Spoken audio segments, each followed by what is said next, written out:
Bonjour, c'est Gilles sur boursicoté.com. Voici l'analyse technique Forex et matières premières pour cette journée du lundi 1er juin 2015.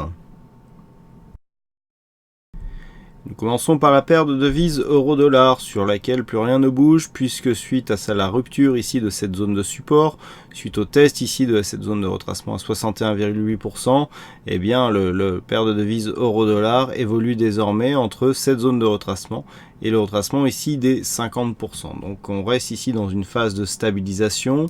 Les cours sont remontés la semaine dernière avant de redescendre ici aujourd'hui en direction des 61,8. Donc sur rupture ici de cette zone des 61,8, on validera une poursuite du mouvement donc sur rupture de cette zone.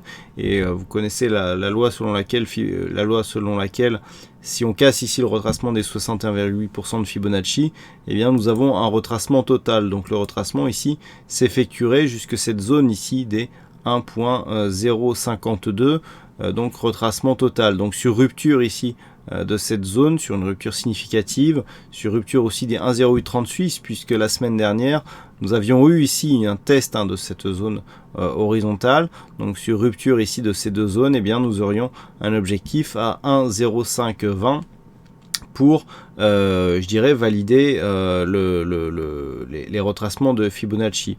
Et d'un point de vue moyen terme, eh bien, cela nous apporterait une phase de neutralisation, puisque nous aurions ici, suite à cette phase de baisse, eh bien, une zone de points bas horizontale. Alors certes avec des points hauts toujours de plus en plus hauts, mais il s'agirait d'une phase, je dirais, par rapport à la dynamique moyen terme, une phase de consolidation qui serait plutôt dans une optique de poursuite baissière, puisque nous serions en présence d'un biseau d'élargissement donc plutôt haussier, puisqu'on aurait des plus hauts significativement toujours de plus en plus hauts. Et donc dans ce cas-là, cette configuration nous amènerait plutôt à une poursuite du mouvement moyen terme vers le bas, c'est-à-dire dans le sens de la tendance dominante. Sur la paire de devises dollar-yen, la semaine dernière, je vous avais indiqué que sur rupture ici de cette phase, nous avions un objectif à 124,80. Tout simplement par report d'amplitude ici entre cette zone des 118,57 et cette zone des 121,70, eh bien nous avons un objectif à 124,80. Eh bien regardez, voilà, tout simplement, on a eu une phase de stabilisation donc en fin de semaine dernière, qui s'est fait d'ailleurs au sein d'un triangle symétrique quasiment. Donc nous avions approximativement ce genre, voilà, de configuration. Donc ici un triangle, on était même ici presque sur un triangle baissier, pardon. On avait, voilà, hop, ce genre de configuration.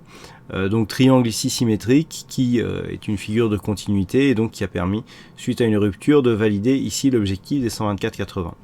Donc bon, l'objectif étant validé, le report d'amplitude étant confirmé, on a ici une poursuite de la dynamique haussière. Donc la tendance moyen terme qui elle reste haussière, puisque nous sommes ici du point de vue de la tendance moyen long terme sur un biais fortement haussier, eh bien est confirmée. Et dans l'état actuel des choses, si on valide ici une rupture de cette zone des 124,80, eh bien nous aurons des nouveaux objectifs haussiers qui vont se dessiner. Alors pour calculer ces nouveaux objectifs haussiers, on peut commencer par tracer les retracements de Fibonacci. Donc là, il faut vraiment trouver, voilà, les points. Alors attendez. Voilà, si on se place, hop, pardon.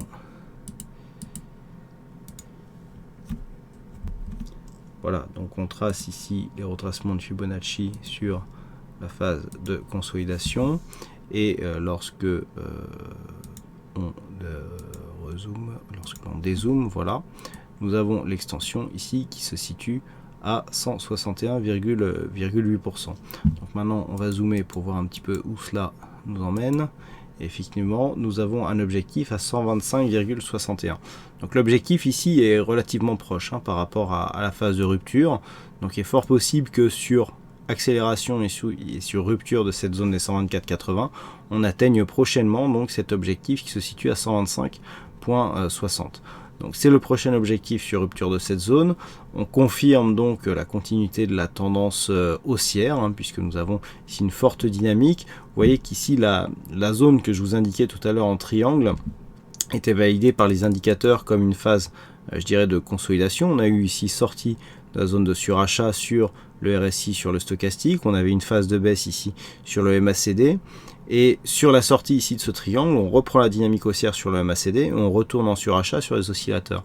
Donc on a vraiment ici une phase dynamique donc à la hausse avec phase de consolidation horizontale, c'est ce que nous indiquent les indicateurs, et donc poursuite de la dynamique. Donc prochain objectif ici, défini par l'extension de Fibonacci, et donc on confirme la continuité de la tendance haussière. Et enfin sur l'or, nous évoluons donc depuis le milieu de la semaine dernière sur cette zone ici des 1187 $ l'once. Aujourd'hui, alors on a eu quelque chose d'assez volatile sur l'or, on est monté ici et ensuite on est redescendu quasiment aussi rapidement.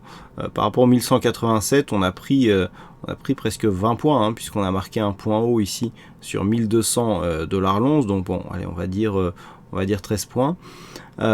Le fait que les cours redescendent ici, bien entendu, il s'agit d'un faux départ. On avait un beau signal ici de breakout par rapport au point haut ici de cette zone de range.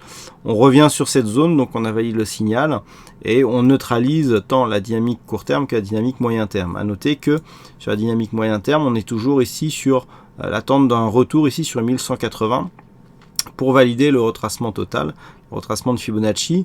D'ailleurs, ce que l'on peut noter, c'est que cette zone ici de point haut correspond à une zone de support ici intermédiaire qui se situe aux alentours des 1203 $ l'once. Nous avions ici cette zone sur cette phase de point bas et ici nous avons une zone de point haut.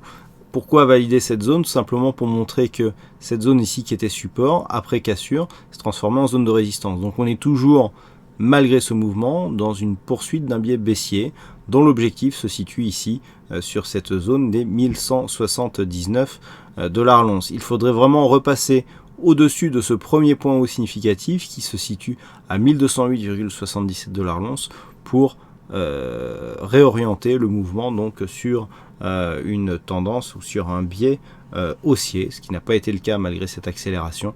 Donc on reste ici sur une poursuite baissière. Voilà donc ce que nous pouvons dire sur cette analyse technique Forex et matières premières. Je vous souhaite à toutes et à tous une bonne soirée, bonne chance dans le prochain trade et on se retrouve donc dès demain pour d'autres analyses techniques sur le site boursicoté.com. Bonne soirée à tous.